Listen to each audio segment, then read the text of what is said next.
Pattern देखा है 2015 में, उसके बाद 2021 में, सिर्फ एक बार नीट दोबारा नहीं हुआ था शायद 22 में, नहीं तो उसके बाद 23 में, 24 में, 25 में, बीच में 5 सालों में से सिर्फ एक ही बार ऐसा हुआ कि नीट 2 बार नहीं हुआ। नहीं तो हर बार किसी न किसी प्रॉब्लम की वजह से नीट 2 बार हो ही जाता है। और प्रॉब्लम क्या होता है कि इतना बड़ा एग्जाम है कि जेईई मेन से लगभग दुगने लोग बैठते हैं, बहुत बड़ा पेपर हो गया, जेईई मेन से लगभग दुगने लोग बैठते हैं, वैसे ही बहुत बड़ा एग्जाम हो गया। अब इतने बड़े एग्जाम को साल में एक ही दिन कराने से होता क्या है कि कहीं पे आंधी तूफान आ गया, कहीं पे लाइट चली गई, कहीं पे कोई दंगा है, कहीं पे कोई भी इशू आ गया, कहीं भी कोई इशू आ गया, कभी गलत पेपर बट गया, तो there are an number of issues.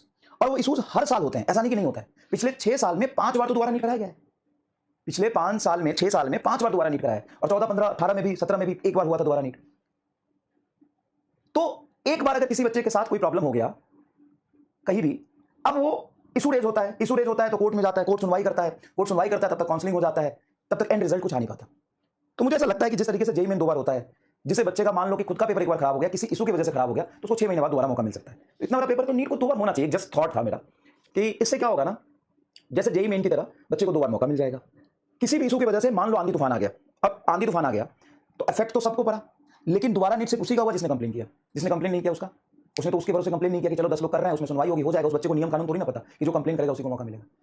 अब उसको 1 साल इंतजार करना पड़ेगा। अगर 2 बार होता तो कोई बात नहीं, अपने आपको मना के 6 महीने बाद दोबारा मौका तो उसको मिल सकता था।